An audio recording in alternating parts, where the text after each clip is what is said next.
चलिए तो शुरुआत करते हैं अनरियल इंजन के साथ। और इस बार की जो क्लास होगी, इसमें जो टॉपिक होगा, इसमें हम पहले तो थोड़ा सा थ्योरी कवर अप करेंगे, क्योंकि कुछ लोग हैं जिनका 3D बैकग्राउंड नहीं है, जैसे हमारे ऋषभ है और दूसरे स्वास्तिक है। क्योंकि स्वास्तिक का भी 3D है, लेकिन 3D बैकग्राउंड नहीं है।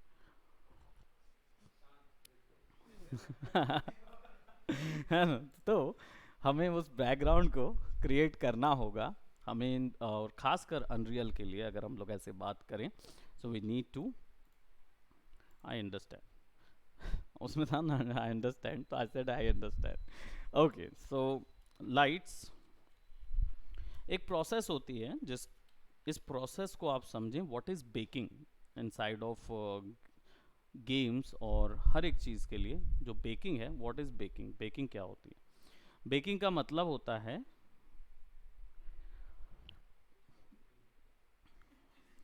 Pre processing.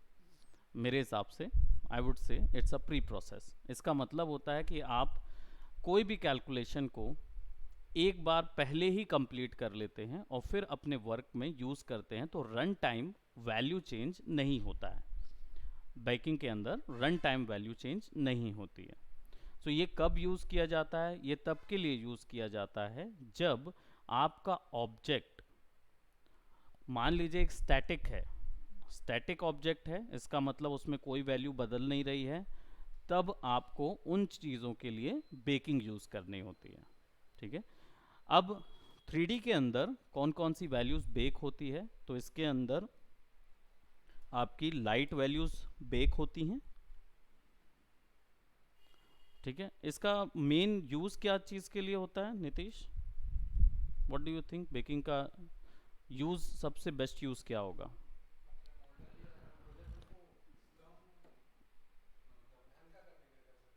बिल्कुल, प्रोसेसिंग पावर लो करने के लिए। एग्जैक्टली।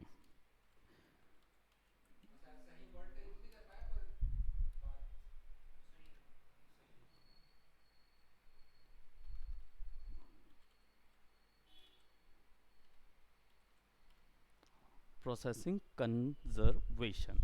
कंजर्वेशन का मतलब क्या होता है? बचाना। राइट।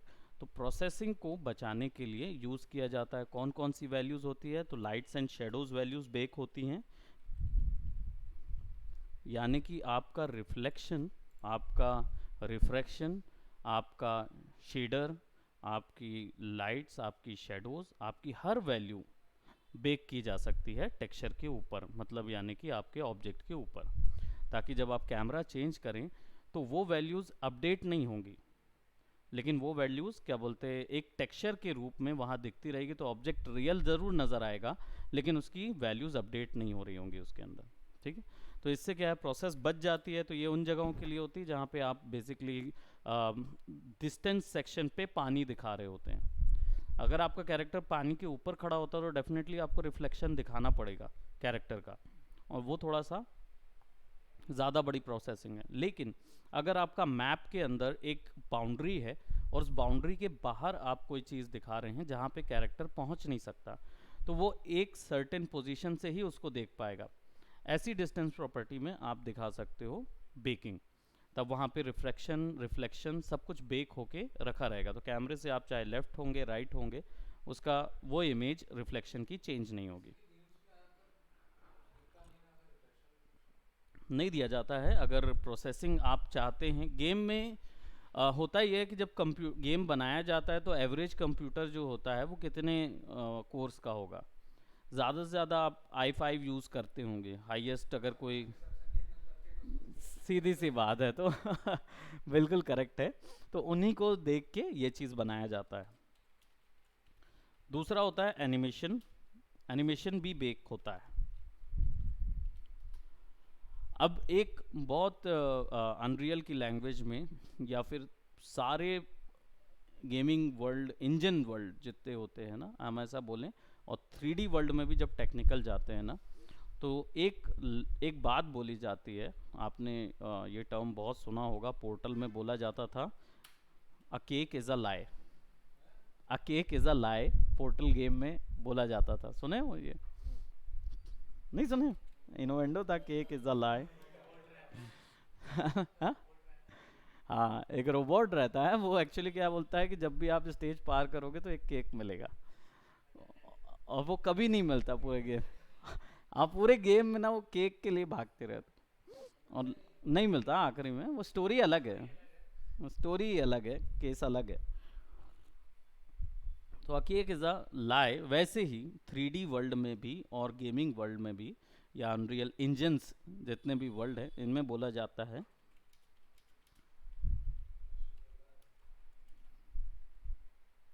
3D मैश जो होता है ना, वही धोखा है, वो एक्चुअल में होता नहीं है। आप जितनी चीज़ें देखते हो 3D मैश, आप सोचते हैं कि 3D सॉफ्टवेयर के अंदर हम जो मैश बनाते हैं वो एक्चुअली कोई वैल्यू होल्ड करता है। वो कोई वैल्यू होल्ड नहीं करता। वो सारी वैल्यूज़ जो होती हैं वो उसके पीछे हो रही जो ऑब्जेक्ट्स होते हैं उनके अंदर होल्ड होती है। जैसे कि जो आप मैश बनाते हो उसकी इंफॉर्मेशन यूवी में सेव होती है, मैश में नहीं सेव होती। जब आप एनिमेशन डालते हैं तो उसकी सारी इंफॉर्मेशन जो होती है वो सेव होती है उसकी रूट बोन में, और ना ही राइट। सो स्केलेटन रूट बोन बनाते हैं ना, उसमें एनिमेशन की इंफॉर्मेशन सेव होती है, ना कि मैश के अंदर। तो अगर आप मैश जितनी बार इंपोर्ट करेंगे उतनी बार मैश जो है वो विदाउट एनिमेशन आता है। मैश के अंदर केवल एक ही इंफॉर्मेशन सेव होती है, और वो होती है आपकी ब्लेंड शेप की, ब्लेंड शेप की इंफॉर्मेशन। अब ब्लेंड शेप्स क्या होते हैं? जो हमने ऐसे शेप्स जो कि डिफॉर्मर अप्लाई होता है। अब डिफॉर्मर भी एक टर्म होता है, चाहो तो ध्यान रखना आगे के लिए। डिफॉर्मर्स, डिफॉर्मर बेसिकली ये वो प्री डिफाइंड ऑब्जेक्ट होते हैं कि जब इसको आप किसी मैश के साथ जोड़ते हैं तो मैश किसी एक फिजिक्स के अकॉर्डिंग डिफॉर्म हो जाता है। ठीक है, तो ये बना बनाया इफेक्ट होता है जिसमें आप डायरेक्टली एक इंफॉर्मेशन डालते हैं, जैसे बेंड हो गया और स्ट्रेच हो गया, स्क्वाश हो गया, ये सारी इंफॉर्मेशंस बनी बनाई उसके अंदर डली होती है। हम्म, हाँ हाँ,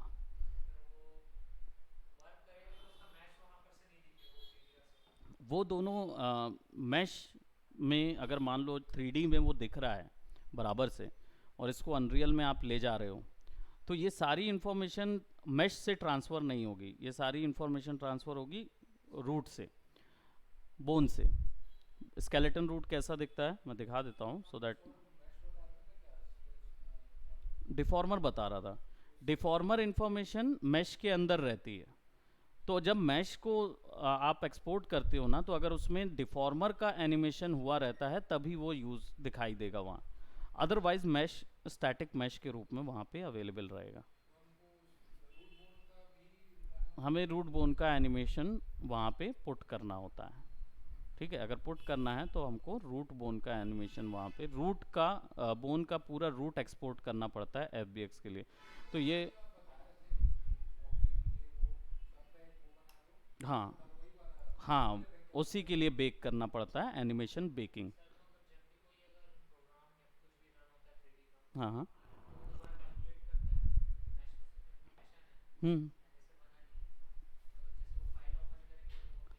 3D में। हाँ,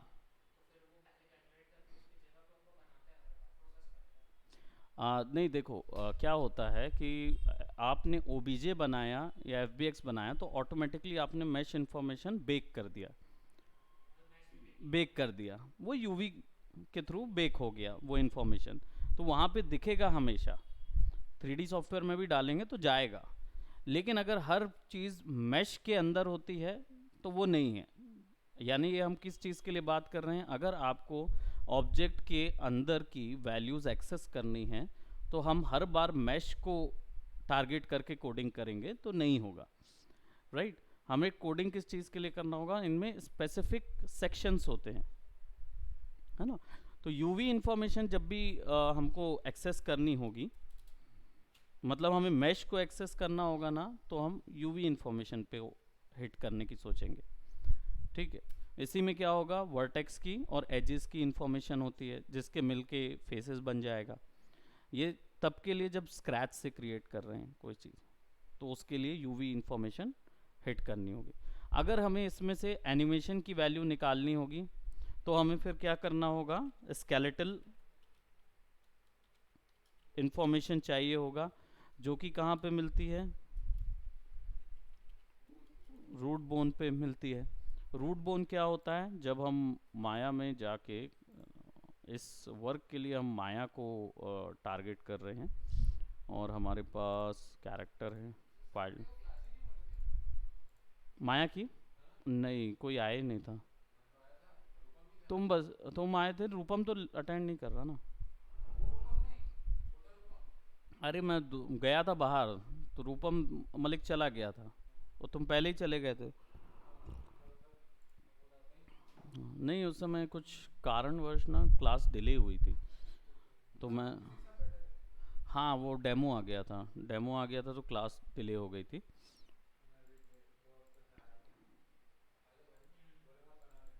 डोरेमोन बना रहे हैं, आप आइए, आपको मज़ा आएगा। सो हमने यहाँ पे जो कैरेक्टर रखा हुआ है, शॉर्ट मूवी, और यहाँ पे 3D कैरेक्टर।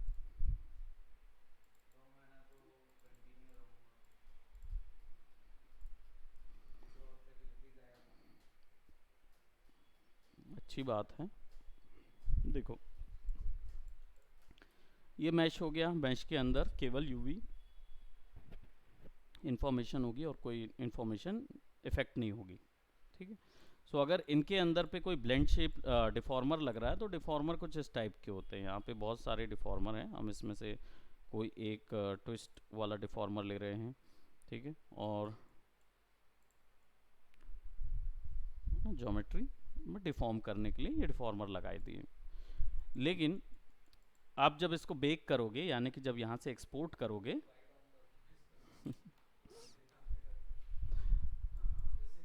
नहीं लाइट मैंने डिलीट कर दिया हूँ, टेक्सचर नहीं उठा रहा है ना।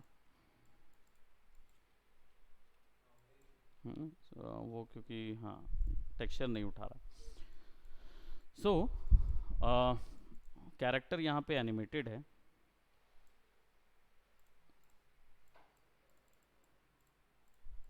ठीक है। इसमें एक वॉक साइकिल एनिमेशन हमने किया रखा है।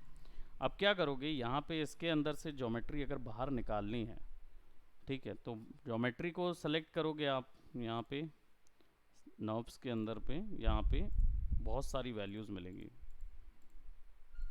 ठीक है।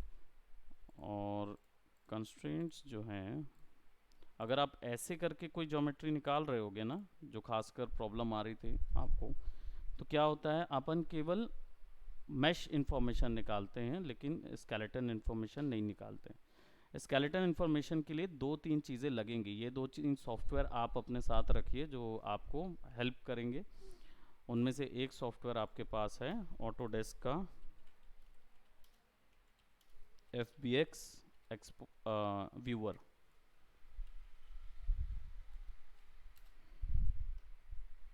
ठीक है। ये दो सॉफ्टवेयर इसलिए बता रहा हूँ कि ये आप पहले से इंस्टॉल करके रखना अपने सिस्टम में, क्योंकि जो 3D व्यूअर आप यूज़ करते हो विंडोज़ का, वो अच्छा सॉफ्टवेयर नहीं है इस इन कामों के लिए।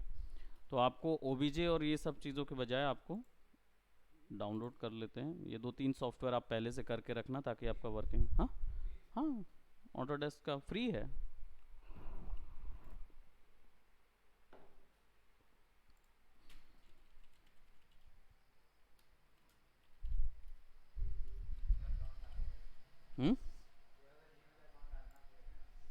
मेरा अकाउंट ना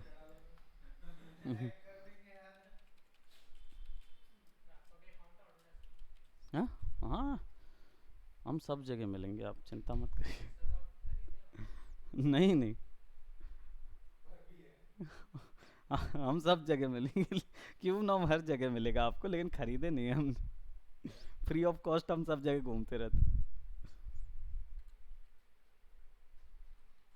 अभी थोड़े समय बाद definitely will be going inside of these companies, हम उनके अंदर जाके काम करना शुरू करेंगे। मतलब प्रोजेक्ट्स की बात नहीं कर रहे, हम इस बारे में बात कर रहे हैं कि हम उनके साथ अप्रोच करेंगे कोलैब करने की इन जगहों के साथ।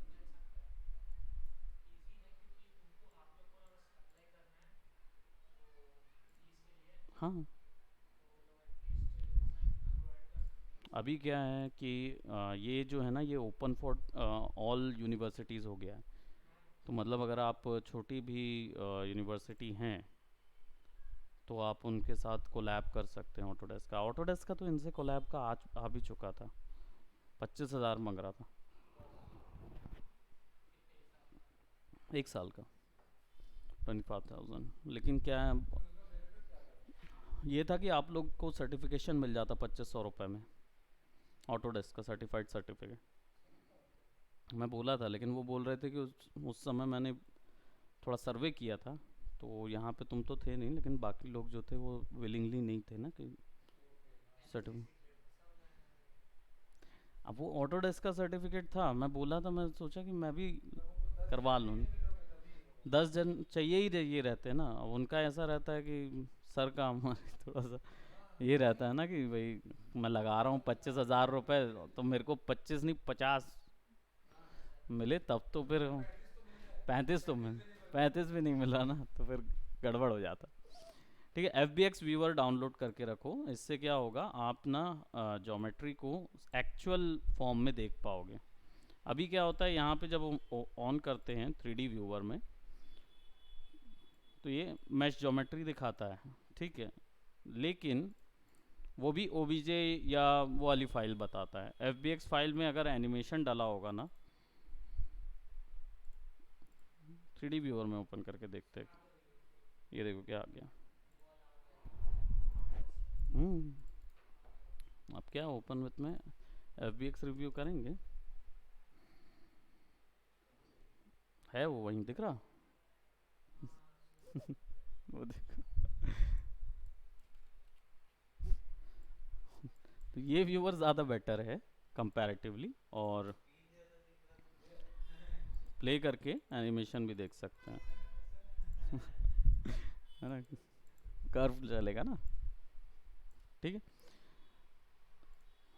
सो अनरियल के अंदर ये चीज़ भी होती है। अब इस मैश को इसके अंदर एक्सपोर्ट करने के लिए बेकिंग लगती है, ठीक है। बेक करने के लिए मैं यहाँ पे माया का पॉइंट ले रहा हूँ, माया की बेकिंग ले रहे हैं। आपको रूल्स में वही की पॉइंट्स याद रखने हैं। अब ये आपको किस चीज़ के लिए बता रहा हूँ, आपका काम 3D सॉफ्टवेयर में काम करना नहीं है, राइट। लेकिन अगर आपको ये प्रोसेस नहीं पता होगा, तो फिर आपको अगर कोई प्रॉब्लम फेस हो रही होगी अनरियल इंजन में, तो फिर वो चीज़ आप नहीं कर पाएंगे। दैट्स वाई बहुत हैंडी है एफ पी एक्स व्यूअर, क्योंकि उससे पता चल जाता है कैसे निकालना। दूसरा, एक्सपोर्ट करने के लिए कोई भी वैल्यू एफ बी एक्स की अगर एक्सपोर्ट की जाए, डॉट एफ बी एक्स जो फॉर्मेट होता है ओ बी जे से बेटर फॉर्मेट होता है, प्लस ये एनिमेशन, टेक्सचर और लाइटिंग तीनों को तीनों बेक कर सकता है अपने अंदर, ठीक। अब एफ बी एक्स के एक्सपोर्ट करने के लिए और ख़ासकर एनिमेशन एक्सपोर्ट करने के लिए आपको लगता है यहाँ पे रूट फोल्डर। तो रूट फाइल जो जॉइंट बनाते हैं, ठीक है, हर एक स्केलेटन में एक रूट फाइल बनती है, ठीक। सारी की सारी रूट फाइल बनती है, यानी वहीं से सारी फाइल्स कनेक्ट हुई है।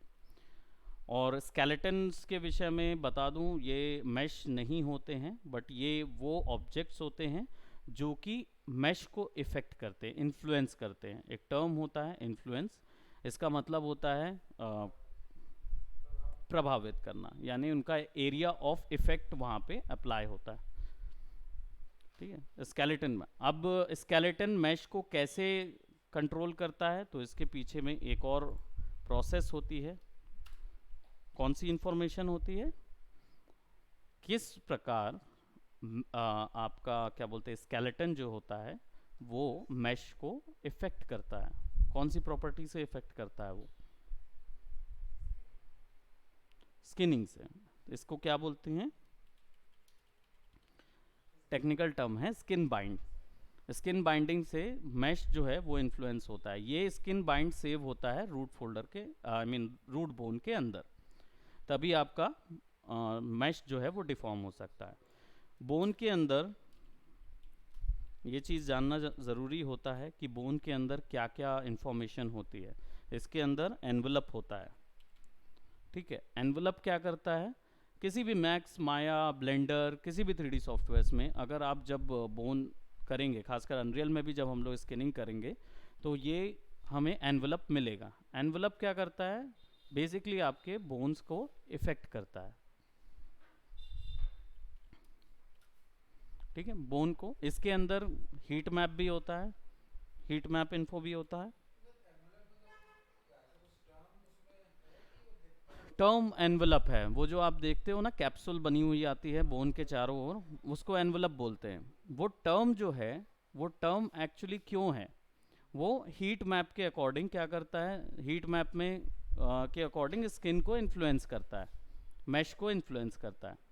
अब रेड कलर टू ब्लू जाता है, ये भी पता होना चाहिए। रेड में क्या होगा, 100% इन्फ्लुएंस होगा, और ब्लू में चले जाओगे तो 0% इफेक्ट होगा, ठीक है। ये तीन चीज़ें आप एक्सेस कर पाओगे अनरियल में अलग से। तीन वैल्यूज़ होती है, bone, envelope, heat map, skin bind. अब इसको बाहर कैसे निकालना है एनवलप एनिमेशन बेक करने के लिए। सो ये प्रोसेस समझ में आया तुमको। सबसे पहले क्या करते हैं, मैश बनने के बाद एनिमेशन की बेकिंग करने के लिए पहले आपको स्केलेटन बनाना होता है। स्केलेटन बनाने के बाद ये ज्योमेट्री उसमें बाइंड की जाती है। ये मैंने आपको इसलिए नहीं बताया क्योंकि 3D सॉफ्टवेयर आपका है नहीं, आपको इन्फॉर्मेशन एक्सेस करना है, वैसे ही ज्वाइन करोगे इस पोर्शन को। नहीं, वो सारी बाइंड इन्फॉर्मेशन आप यूज़ कर पाओगे, वो बेक होके आपको मिल जाएगी, बट आप चाहो तो उसको एक ऑब्जेक्ट में लगाना हो या मल्टीपल ऑब्जेक्ट्स में ट्रांसफ़र करना हो, वो आप कर पाओगे। यानी अगर मेरे पास एक रोबोट है और इस रोबोट के जैसे 4 अलग अलग रोबोट हैं, तो चारों में ये स्केलेटन इन्फॉर्मेशन ट्रांसफ़र की जा सकती है। हुँ? हाँ हाँ, एक फाइल के ही रूप में आएगा जिसको एक्सेस किया जा सकता है, ठीक है। तो इसमें अलग अलग हम बात कर रहे हैं नोड्स की, ये अलग अलग इन्फॉर्मेशन आपको मिलती जाएगी जो आप बाद में एक्सेस कर पाओगे, कोडिंग में भी, वाया कोडिंग भी और वाया अनरियल के इंटरफेस में भी, दोनों चीज़ मिल जाएगी।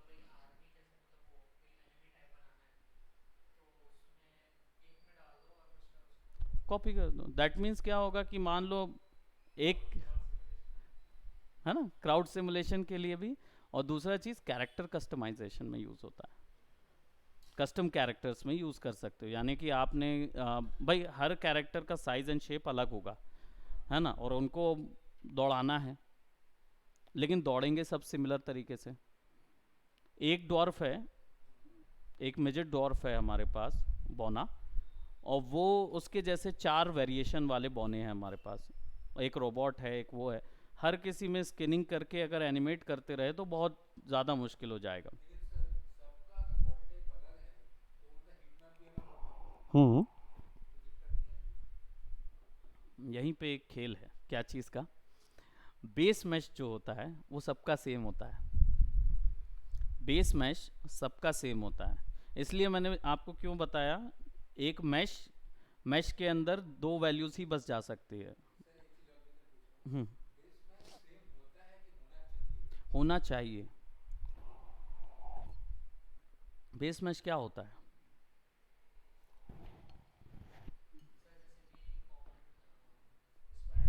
हाँ करेक्ट है, लेकिन उसमें सब डिवीज़न नहीं दे सकते, है ना, तो वो बेस मैश नहीं कहलाएगा क्या गेमिंग लाइन में। क्योंकि अगर आप बोलेंगे प्रिमिटिव शेप से तो सारी चीज़ बनी हुई है, लेकिन अगर प्रिमिटिव शेप में आपने एक में 4 4 का डिवीज़न दिया हुआ है और एक में एक ही डिवीज़न है, तो क्या होगा, जब एक में एक ही डिवीज़न वाला जो है वो तो बाइंड हो जाएगा, लेकिन अगर एक बाइंड वाले यानी एक डिवीज़न वाले को 4 वाले में बाइंड करोगे तो वो बाइंड नहीं होगा, क्योंकि एक्स्ट्रा उसको पता नहीं है कि कौन सी वैल्यूज़ है है ना। तो वो क्या होगा, एक कभी अगर रोटेट करेंगे तो आपका जो वर्टेक्स है वो मैश से भागना शुरू कर देगा बाहर, क्योंकि उसकी इंफॉर्मेशन उसके पास नहीं है, तो उसका इन्फ्लुएंस वहाँ नहीं आएगा। ठीक है, तो उसके लिए आपको फिर उसको भी स्किनिंग करना पड़ता है फिर उस जगह पे। बट अगर आपका बेस मैश, मैंने इसलिए बताया मैश के अंदर दो वैल्यूज़ आ सकती हैं। एक कौन सी वैल्यू है, एक वैल्यू है आपकी ब्लेंड डिफॉर्मर की वैल्यू, और दूसरी वैल्यू डाल सकते हो कंस्ट्रेंट की value. Constraints value that means कि एक ज्योमेट्री के साथ दूसरी ज्योमेट्री चिपकी रहे। जैसे यहाँ पे आप देखोगे तो ये कंस्ट्रेंट है, ये ज्योमेट्री कंस्ट्रेंट है, यानी इसके साथ चिपकी हुई है, इसमें कोई स्किनिंग अप्लाइड नहीं है ना। ये वैल्यू ये वाली ज्योमेट्री के साथ इसको हमने जोड़ दिया है, इसलिए ये पेरेंट और चाइल्ड रिलेशनशिप में चल रही है, तो ये दोनों इंडिपेंडेंट है। हाँ हाँ, नहीं सीधी सी बात है ना। देखो अब कस्टमाइज कैरेक्टर कस्टमाइजेशन में क्या होता है, एक मान लो ऑर्क हो गया, एक हो गया ह्यूमन, और एक हो गया डॉर्फ, राइट। सो देखो ऑर्क ह्यूमन समझ गए, ड्वार्फ मतलब बौना, ऑर्क मतलब राक्षस। ठीक है, अब ये तीन क्लास होती हैं अलग अलग, तुमको थोड़ा सा फोटो दिखा दें तो मजा आ जाए। है ना। हाँ, है ना। ऑर्क, ये होते हैं ऑर्क, वर्ल्ड ऑफ वॉरक्राफ्ट का, है ना। लॉर्ड ऑफ द रिंग्स में भी है ऑर्फ, ऑर्क। ये होता है dwarf, Gimli, Lord of the Rings में, है ना। नहीं नहीं, वो हैग्रिड था, लेकिन हाँ, लेकिन हैग्रिड ड्वार्फ नहीं है। वो जो बौने आपने देखे हैरी पॉटर में, वो बौने एक्चुअल में गोलम थे, वो गॉब्लिन थे, वो ये नहीं थे। हाँ, वो गॉब्लिन थे, वो ड्वार्फ नहीं है। ड्वार्फ जो हैं वो आपको वर्ल्ड ऑफ वॉरक्राफ्ट में और लॉर्ड ऑफ द रिंग्स में दिखाई देंगे अलग से। हाँ हाँ, चल रही है, थोड़ा हाफ एन आवर और है, कुछ काम है।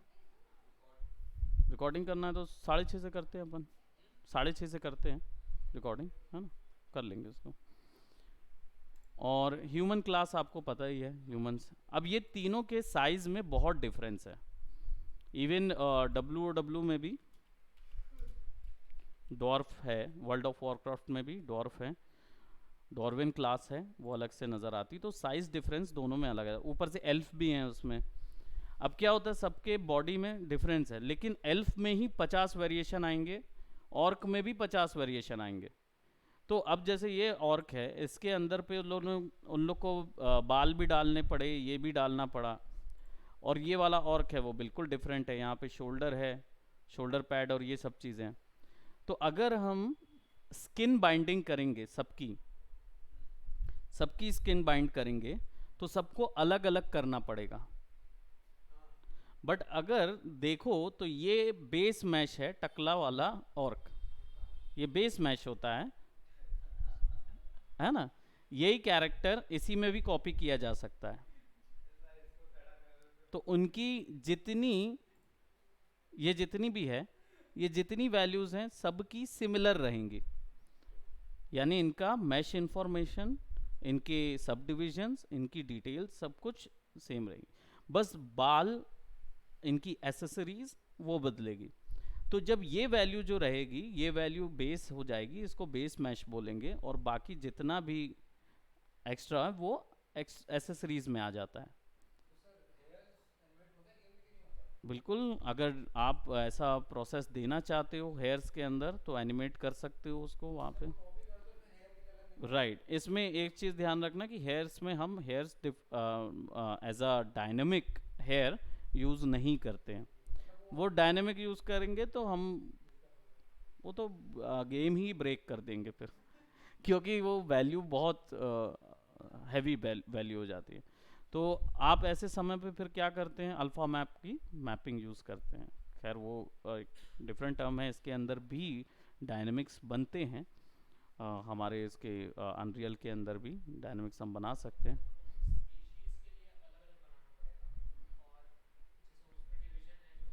राइट, वो हो सकता है, वो बेस से काम आ जाएगा, कॉपी कर सकते हैं पूरी स्किन इंफॉर्मेशन। कुछ कहना था, जा रहे हैं बाय। ठीक है, तो हम जैसे मैप्स कॉपी कर सकते हैं अलग अलग जगह। 3D वाले जानते हैं इस चीज़ को कि आप क्या कर सकते हैं, डिटेल मैप्स जो हैं वो अलग अलग जगह यूवीज भी ट्रांसफ़र कर सकते हैं ज्योमेट्री में। ठीक है, बस उसके लिए क्या चाहिए होता है, सब डिवीजन बराबर होने चाहिए, है ना, तो आप 50 जगह कॉपी कर सकते हो। तो वैसे ही एनिमेशन की भी बेकिंग जो होती है वो भी इसी प्रकार होती है। अब इसको कैसे अंदर ले जाएंगे, तो मैंने ये तो फंडा समझ में आया ना कि ज्योमेट्रीज अलग अलग होती हैं, और बेस बाइंडिंग, स्किन बाइंडिंग में डिफॉर्म किया जा सकता है ज्योमेट्री को। तो अभी ये सारी कंस्ट्रेंट बेस्ड लगी हुई है। अब इनमें एनिमेशन देने के लिए हमको, मतलब एनिमेशन निकालने के लिए, एनिमेशन कैसे दिया जाता है ये भी थोड़ा सा मैं बता दूं। इनमें और अनरियल में तो हम लोग करेंगे, बट एक बेसिक चीज़ पता होनी चाहिए कि क्या होता है एनिमेशन, और एनिमेशन इंफॉर्मेशन स्टोर कैसे होती है। ठीक है, मोशन कैसे स्टोर होता है, किस फॉर्म में स्टोर होता है 3D सॉफ्टवेयर के अंदर।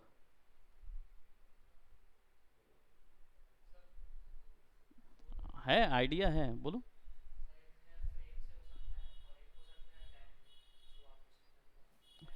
डायनेमिक मोशन जो है वो तो खैर कोडिंग के थ्रू होता है, पर उसमें एनिमेशन पॉसिबल नहीं है। एनिमेशन, फ्रेम आधा तो बोले ही दिए, तो कौन सा टर्म होता है, कौन सा एक्चुअल टर्म स्टोर किस में होता है, फ्रेम्स में होता है, लेकिन कौन सी फ्रेम कहलाती क्या है वो। डायमंड कलर की, डायमंड सुनते थे ना, आफ्टर इफेक्ट में था, तो क्या बोलते थे डायमंड को, उसको कुछ नाम दिया गया है ना, टाइटल दिया है। हाँ।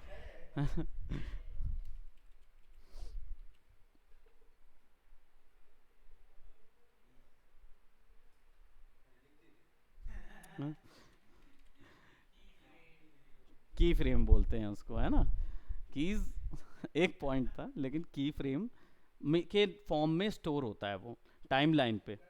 जितना एनिमेशन है वो की फ्रेम के हिसाब से स्टोर करते हैं।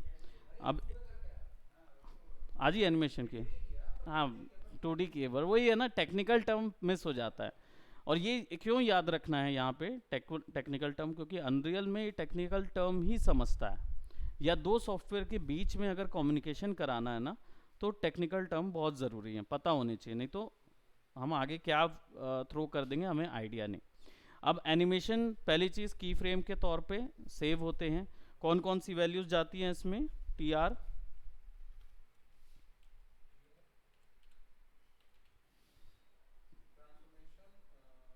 ट्रांसलेशन, रोटेशन एंड स्केल, तीन ही वैल्यू जाती है। अब ये वर्टेक्स की भी हो सकती है या फेसेस की भी हो सकती है, किसी की भी होगी, लेकिन इसी वैल्यू पे जाएगी। ठीक है, अब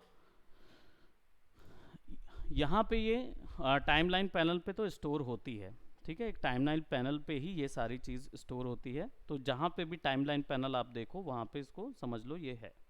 ठीक है, अब जब भी अनरियल में के लिए या किसी भी गेमिंग इंजन के लिए इस वैल्यूज़ को बेक किया जाता है, तो आपको जॉइंट्स पे क्लिक करना हो। अब चाहे आप ब्लेंडर यूज़ कर रहे हो, माया यूज़ कर रहे हो, या कुछ भी, आपको जॉइंट इन्फॉर्मेशन चाहिए। अब ये जॉइंट इन्फॉर्मेशन मैक्स में भी आउटलाइनर व्यू पे मिलती है, यहाँ पे भी आउटलाइन पे, and I am sure blender पे भी आउटलाइन पे ही मिलेगी, यानी जहाँ पे सारी वैल्यूज़ हैं आउटलाइन पे ही मिलेगी, है ना। तो इसको जॉइंट पे सेलेक्ट करेंगे, हमेशा रूट जॉइंट को 3D लैंग्वेज में बोला जाता है पिवट, है ना, पिवट पॉइंट, पिवट बोन जो होती है उसको सेलेक्ट करते हैं।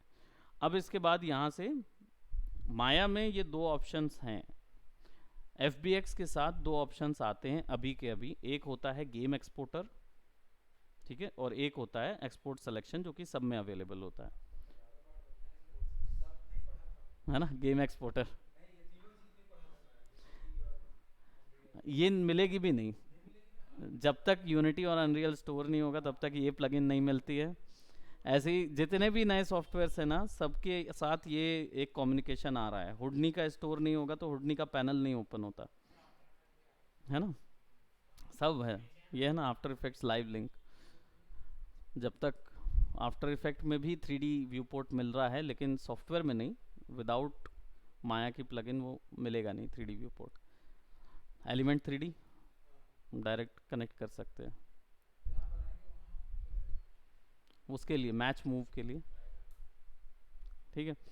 सो send to Unreal, send to Unity, लेकिन ये डायरेक्ट ऐसे नहीं करते हैं। प्रोफेशनल वे जो है वो दो थोड़ा अलग होता है। तो हम क्या करेंगे, हम मैश को सेलेक्ट करने के बजाय या ये कंस्ट्रेंट्स को सेलेक्ट करने के बजाय हम केवल रूट बोन को सेलेक्ट करेंगे और फिर उसको एक्सपोर्ट सिलेक्शन पे जाएंगे।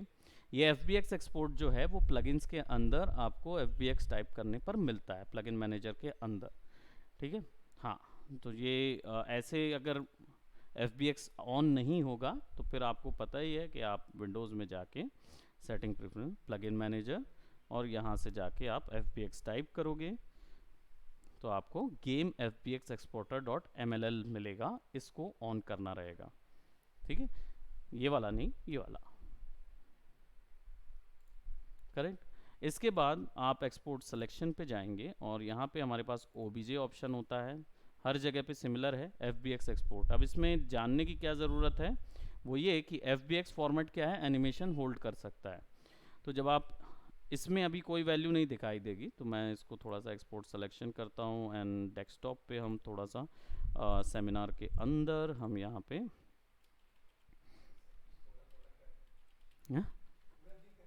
पूरा नहीं करूँगा, मैं थोड़ा थोड़ा करूँगा। फिर उसके बाद हम एक एक एक एक करके अनरियल में ही घुस जाएंगे, फिर यहाँ नहीं जाएंगे, है ना। तो फिर मेरे को ये सॉफ्टवेयर ओपन करने की टेंशन नहीं रहेगी, ताकि क्योंकि पता है 3D का एक्सपोजर हो जाएगा, है ना। थोड़ा सा आपको भी समझ आ जाएगा कि ये दूसरे सॉफ्टवेयर किस तरीके से काम कर रहे हैं। हालांकि आपका बाद में फिर पढ़ने की ज़रूरत नहीं पड़ेगी, यहीं पढ़ लेना। ठीक। सो क्या करना है, हमने इंडिविजुअल प्रीमियम क्लासेस संपर्क करें, है ना, नीतीश से। तो देखिए इंक्लूड में जाओगे, ठीक है। इंक्लूड में सारे ऑप्शंस होते हैं, तो इसमें दो ऑप्शंस ध्यान रखना, ये मैक्स माया किसी में भी रहे तो एनिमेशन ये ऑन करना पड़ेगा आपको हर जगह। और डिफॉर्म्ड मॉडल्स में डिफॉर्म स्किन्स ब्लेंड शेप ये ऑन रखने हैं, अगर कोई चीज़ होगी उनमें से तो वो अपने आप डाल देगा वहाँ पे। और तीसरी चीज़ यहाँ पे कंस्ट्रेंट्स में जाके कंस्ट्रेंट्स और स्केलेटल डेफिनेशंस जो हैं वो बंद करनी होगी। कंस्ट्रेंट्स बेसिकली जो आपके कंट्रोलर कंस्ट्रेंट्स हैं ना उनको ले जाता है, बोन को नहीं ले जाता है।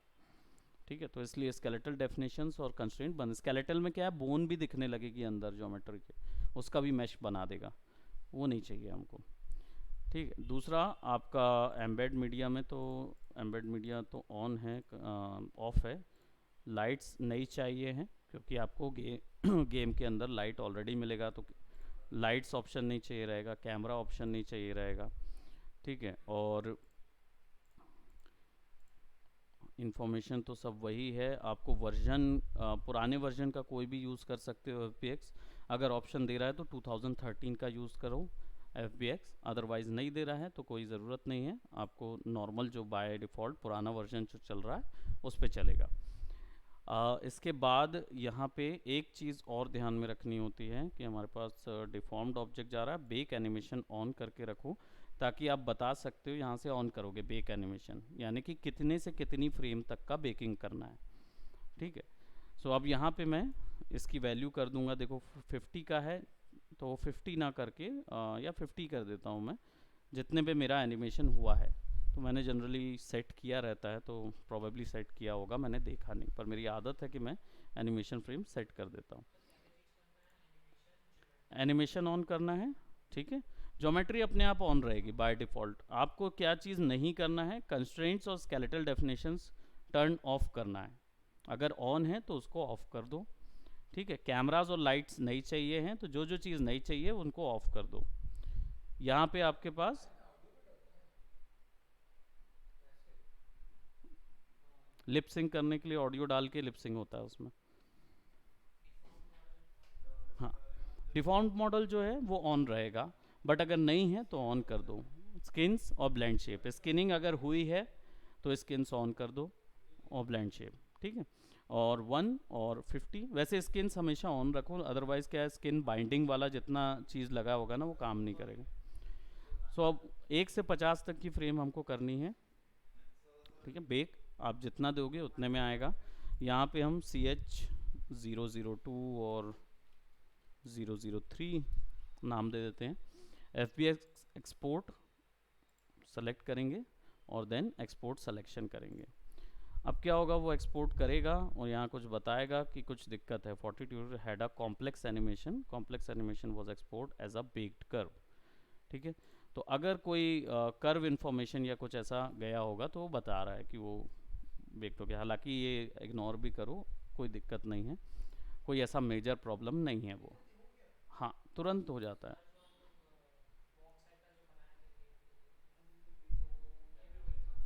हाँ, हमने बस वॉक साइकिल जो बनाई एक फाइल में आ गया, हाँ ना। अब इसके बाद अनरियल में आ जाते हैं, ठीक है। इंपोर्ट करने के लिए कैरेक्टर एसेट्स के अंदर पे इंपोर्ट कर लेते हैं। यहाँ पे मैं एक न्यू फोल्डर बना लेता हूँ,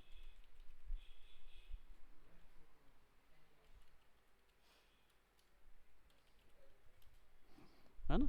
इसको अब right click, import game assets, character animation, what जो भी वैल्यूज़ हैं इसको इंपोर्ट करेंगे और हम आ जाएंगे हमारे डेस्कटॉप पे, सेमिनार के अंदर एनिमेशन, यही वैल्यू आएगी, ठीक है।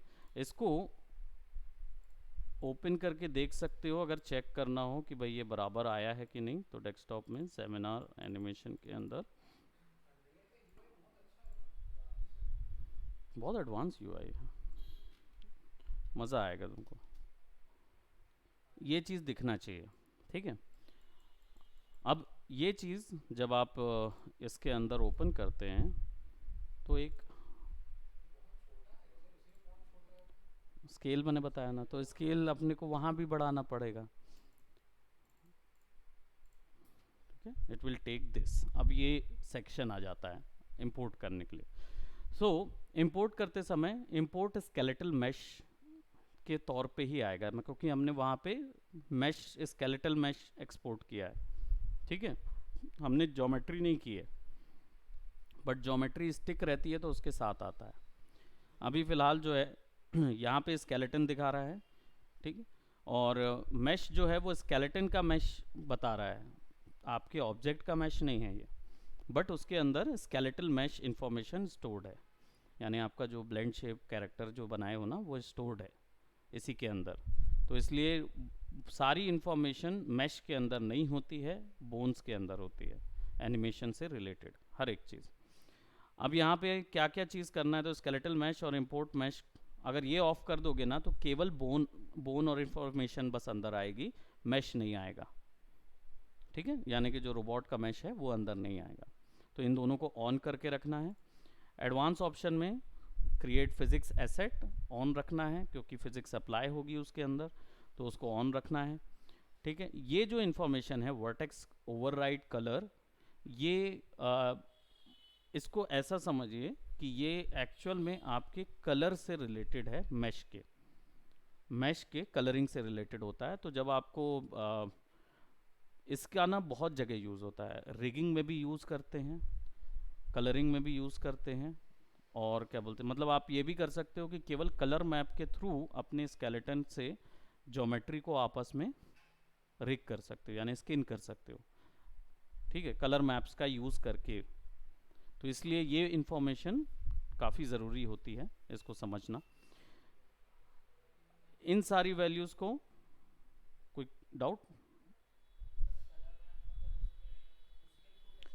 जैसे क्या होता है कि ये मैंने बताया ना, रेड से ब्लू तक की वैल्यू समझता है, तो आप बता सकते हो किस वर्टेक्स में रेड है, किस तो उसका यूवी कोऑर्डिनेट उसकी वर्टेक्स इन्फॉर्मेशन होती है, उससे अगर लिंक कर दो आपके रेड को तो आपका, तो नॉर्मल मैप को लिंक कर दो यूवी मैप से तो बना सकते हो।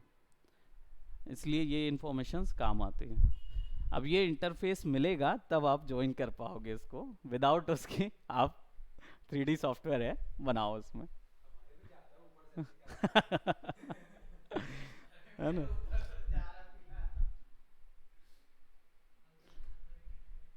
ओके।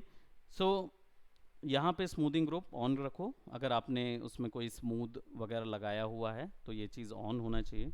यहाँ पे क्या लिखा है, import message in bone hierarchy, ये बहुत इंपॉर्टेंट है। बोन हायरार्की, हायरार्की मतलब क्या होता है, ट्री होता है ना। तो रूट बोन की प्रायोरिटी के हिसाब से सारी सेट होती हैं, तो इसलिए हायरार्की बोन वैसी रखिए।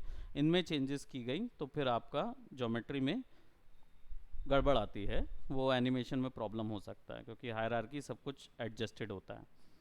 तो अगर ये नहीं है तो वो स्टैंडर्ड वे से अपने हिसाब से जनरेट करेगा, ठीक है। लेकिन आपने अगर की हुई है तो बहुत अच्छा है। जैसे वो हम लोग, याद है हम लोग जब रिगिंग करते थे माया में, तो हमने लेफ्ट हैंड के लिए LH_0102 करके नाम देते हैं, और उसी के थ्रू राइट वाला भी अपने आप क्रिएट होता है ना। तो कॉपी करते थे, तो उसमें क्या नाम भी, हायरार्की भी चेंज होती थी, है ना। वो चीज़ काम आती है क्या, हर एक चीज़ की ना नेमिंग होती है। वो नेम अगर बराबर से हुआ रहता है ना, तो आप बहुत सारी चीज़ें एक्सेस कर सकते हो विदाउट, हाँ, पूरी चीज़, तो वो यहाँ पे काम आ जाती है। नाउ थ्रेशोल्ड, ये यही वैल्यू रहने दो, इसमें ज़्यादा चेंज करने की ज़रूरत नहीं है। जो बाय डिफ़ॉल्ट वैल्यू है जो 3D में रहती है वो वहाँ रहती है। इम्पोर्ट एनिमेशंस ऑन, ये ऑफ ऑफ रहेगा तो ज्योमेट्री हिलेगी नहीं, ठीक है। इम्पोर्ट एनिमेशंस ऑन रखना है। ट्रांसफॉर्म, यहाँ पे एक वैल्यू, हाँ, जो ट्रांसफॉर्म वैल्यू जो होती है, ये ट्रांसफॉर्म माया और अनरियल की अलग अलग होती है। माया में वाई अप वैल्यू आती है, वाई अप एक्सेस की। एक्सेस क्या होता है ये तो पता ही है आपको, है ना। वेक्टर वैल्यू होती है किसी भी ज्योमेट्री की, ठीक है। हाँ, एक्स वाई जेड, है ना, वेक्टर वैल्यू हो जाती है। अब माया में यूज होती है वाई अप, यानी उसका वाई एक्सेस ऊपर की ओर डायरेक्शन पे रहता है, लेकिन अनरियल में होता है जी अप, ठीक है। तो जी अप वैल्यू रहेगी, तो अब जो भी ज्योमेट्री आएगी वो, हाँ, ठीक है। तो आप एक्सपोर्ट करते समय कई सॉफ्टवेयर्स में ये ऑप्शन देता है, जैसे जी ब्रश वगैरह है ना, उनमें ये ऑप्शन देता है कि आप अनरियल के लिए डाल रहे हो तो जी अप कर देगा वो। या आपको जो भी, जहाँ पे भी आप पढ़ते हो ना, वाई अप, एक्स अप या जी अप, जहाँ पे भी देता है वहाँ पे आप ये समझ लो कि उसका व्यू पोर्ट जो है उसका एक एक्सेस ऊपर चलता है ना। तो अभी इसका माया का वाई अप पे चलता है, तो इसका जी अप पे चलता है, इसलिए जो भी मैं वहाँ लेके आते हो वो आगे टेढ़ा होके आता है, लेट के आता है। तो यहाँ पे ये वैल्यू चेंज की जा सकती है, और इसको बाद में भी चेंज कर सकते हो, ठीक है। तो यहाँ पे भी चेंज कर सकते हो, बाद में भी चेंज कर पाओगे। तो अभी इसको मैं चेंज नहीं कर रहा हूँ, रीज़न ये है कि ज्योमेट्री भले ही लेटी हुई आएगी, लेकिन मुझे पता नहीं है अभी कि कौन से एक्सेस पे मुझे अप करना है, क्योंकि मेरे माया में मैंने किस एक्सेस पे उसका फेस रखा है वो मुझे आइडिया नहीं है ना। तो वो चीज़ मुझे यहाँ दिखा देगा, तो वो कैसे देखेंगे वो चीज़ रहेगा, ठीक है। कन्वर्ट सीन ऑन रखना है। फोर्स फ्रंट एक्सिस, यानी कि वो एक्स एक्सिस की तरफ ही मुंह अपना, उसका चेहरा रहेगा, बेसिकली उसका फ्रंट पर्सपेक्टिव एक्स एक्सिस की ओर ही रहेगा। देन मटेरियल ऑन रहेगा, बाकी सारी वैल्यूज़ वैसे ही रखनी है। देखो ये वाई अप दिखा भी रहा है कि जहाँ से लेके आए हैं वहाँ पे वाई अप एक्सिस डला हुआ है। इन्वर्ट नॉर्मल मैप्स नहीं करना है, ठीक है, क्योंकि ऑलरेडी हमारे पास नॉर्मल डला है, वैसे डला है इसमें थोड़ा सा नॉर्मल हमने डाला था, लेकिन रीऑर्डर मटेरियल टू एफबीएक्स, ठीक है, ट्रू कर देंगे और इंपोर्ट करेंगे। It will take some time, और कुछ एरर दिखाएगा कि देखो in the FBX file is not reference by hierarchy, ठीक है। और डेफिनेटली क्योंकि मैंने हायरार्की सेट नहीं किया था, मतलब नेमिंग कन्वेंशन नहीं की है हायरार्की में, तो वो बता रहा है, बट वो यूज़ कर लेगा उसका। बाइंड पोज, अभी स्किन ब्लेंड लगा ही नहीं है इसके अंदर, इसलिए ज़ीरो दिखा रहा है, डल लगा होता तो कुछ वैल्यूज़ यहाँ पे देता, ठीक है। अब यहाँ पे क्या करना है, क्लियर कर देते हैं, we don't need anything on that. सारी वैल्यूज़ यहाँ पे, फ़र्क नहीं पड़ेगा, क्योंकि वो एरर्स हैं और येलो एरर्स है ना, रेड वाले होते तो चल दिक्कत हो जाती, फैटल एरर होता, लेकिन येलो एरर्स है तो हम we can live with that, ठीक है। वो फाइल इन्फॉर्मेशन कहाँ होगी, देखो दो ऑप्शन मिलते हैं आपको, एक मिलता है स्केलेटन मैश का और एक मिलता है एनिम फाइल, दोनों अलग अलग है, ठीक है। तो स्केलेटन मैश पे डबल क्लिक करोगे तो आपको मिलेगा एडिटर, और उस एडिटर पे हमारा ज्योमेट्री मिलेगी विदाउट मूविंग, है ना। वो ज्योमेट्री मिलेगी, और ज्योमेट्री को प्रीव्यू करने के लिए यहाँ से प्रीव्यू एनिमेशन पे क्लिक करोगे, वही फाइल एक्सेस होगी जो वहाँ पे दिखा रहा है नीचे कंटेंट पे। तो इसको डबल क्लिक करोगे तो ये देखो ये क्या हाल हो गया इसका।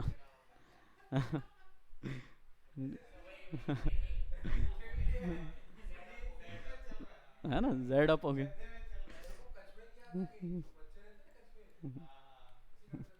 अब देखो इसको क्या करेंगे, let's make it to value, है ना, और जी अप करेंगे ना, जी अप लेके जाएंगे ना इसको।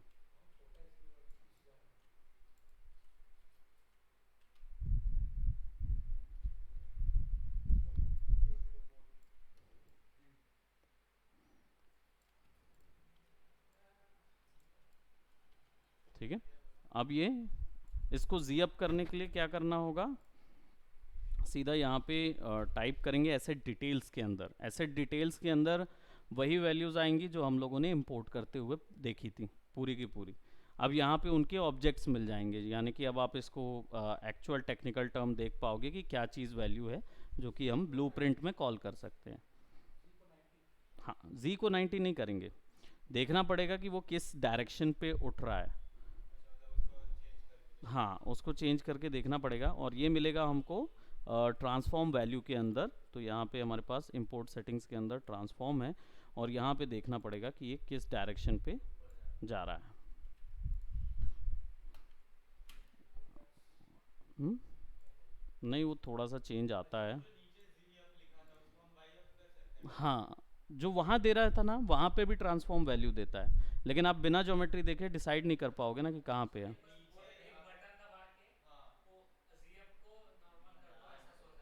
अच्छा, वो नहीं नहीं, वो नहीं है, वो नीचे डिटेल्स दिखा रहा था, वहाँ डिटेल दिखा रहा था, वो डिटेल्स था, वो बटन नहीं थी।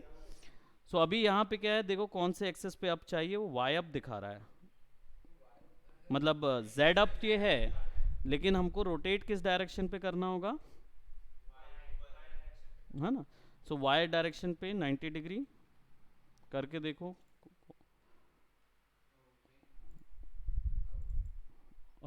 Re import base mash, re import करना पड़ेगा।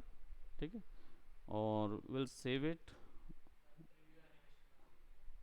लेट्स सी, वो ज्योमेट्री को मूव रोटेट होना पड़ता है, वो हो जाती है, इतने में ही हो जाना चाहिए उसको। अगर नहीं हो रहा है तो आई थिंक वाई अप नहीं, एक्स अप होगा, 90 डिग्री एक्स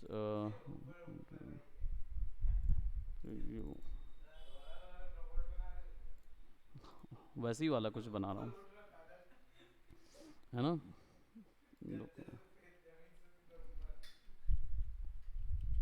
ओके, सो ये वैल्यू यहाँ नहीं आ रही है, तो हम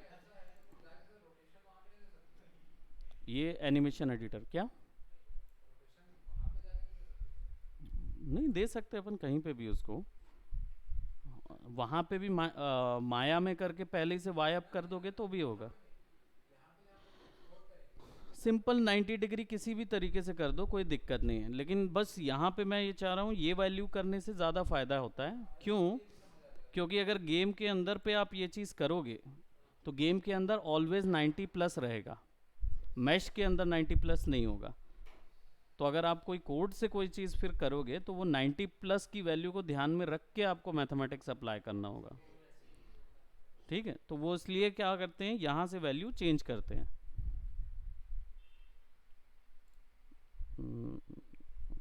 एक्सेप्ट करते हैं, और इंपोर्ट एनिमेशन हो रहा है ना।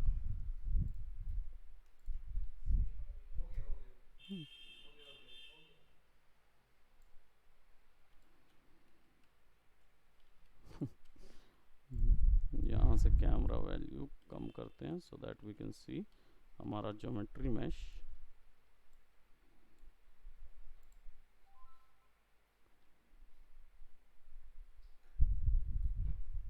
हाँ, अब ये चीज़ सेव करना है हमको। ठीक ठीक है, यहाँ पे भी हो गया, अपडेट हो जाता है। फिर जो एक जगह हो गया तो यहाँ पे हो जाएगा, अपडेट आ जाएगा। Then you can actually put that. अब इसका यहाँ से ड्रैग नहीं कर देना, फिर वही पॉन क्लास, एक्टर क्लास बनाओ, पॉन क्लास बनाओ, वहाँ जाके मैश के अंदर इसको करके देखो। ठीक है, so let's do that bye. हाँ, इसमें भी कर सकते हैं, कोई इसमें दिक्कत नहीं है। हमको उसका नाम लेके आना पड़ेगा। सो नाम क्या है उसका?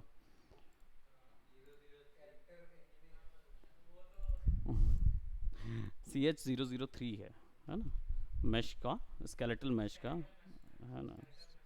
स्केलेटल मैश में आ जाएगा, हम इसको सेलेक्ट करेंगे और ऐड में यहाँ पे हमारे पास CH स्कोप आ रहा है, यहाँ तो आ रहा है स्केलेटल मैश, है ना, skeletal mash.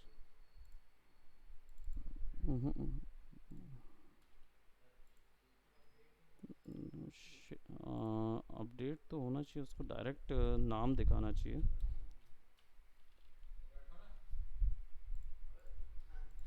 CH underscore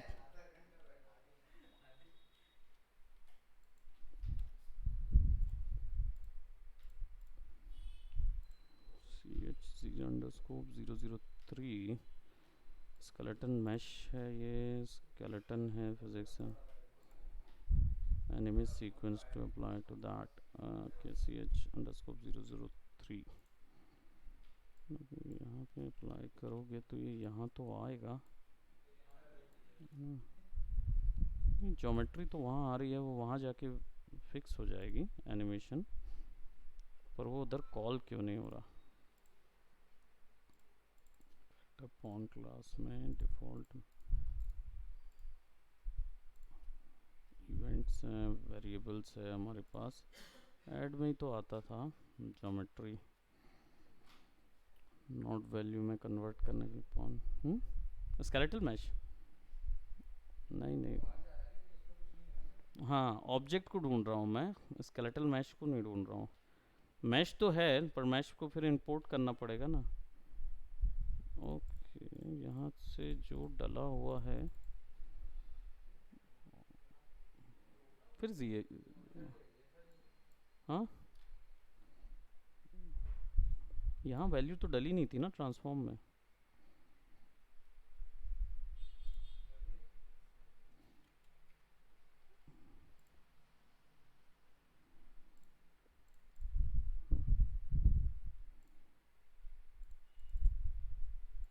save all,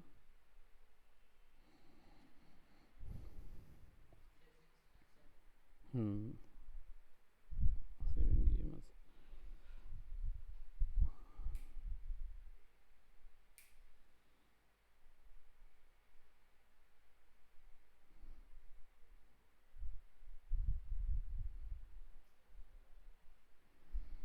चलो इसको पॉन क्लास में करेंगे नेक्स्ट क्लास में, ठीक है, because I had to take one more recording, तो इसको नेक्स्ट उस पर ऐड करेंगे उसमें पॉन क्लास के अंदर, और इसकी फिर थोड़ी सी कोडिंग करेंगे, वॉक साइकिल वगैरह की, कीबोर्ड कोडिंग।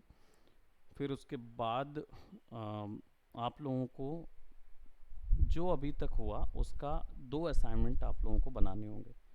एक असाइनमेंट है लेवल, है ना, अनरियल के अंदर जो लेवल मैप जैसे हम लोग ने अभी बेस और ये क्रिएट किया हुआ है, वो चीज़ तो आपको एसेट्स बनानी नहीं है, लेकिन एसेट्स लानी है, कि एसेट्स वहाँ पे कम्युनिकेट कैसे होगी, ये चीज़ हम लोग ने देख लिया है अभी तक। टेक्सचर एसेट भी देख लिया है, और हमने ज्योमेट्री एसेट भी देख लिया है, और कैमरा कैसे अटैच करना है वो भी देख लिया। ठीक है, फिज़िक्स भले ही अप्लाई करो ना करो, लेकिन पहले यहाँ तक तो कर लें कि सीन तैयार करना आ जाए, फिर उनकी वैल्यूज़ को एक्सेस करना देखेंगे आगे। ठीक, जा रहे, बाय बाय। क्या चीज़? हाँ, वो अगर आप ले पाओ तो डाल देना, क्योंकि लाइटिंग के लिए प्रोजेक्ट सेटिंग अलग होगी, लाइटिंग जब एक्सप्लेन करूँगा तो उसके लिए हर चीज़ के लिए स्पेशल वर्क के लिए अलग से आपको okay. So that's it for today. Bye bye.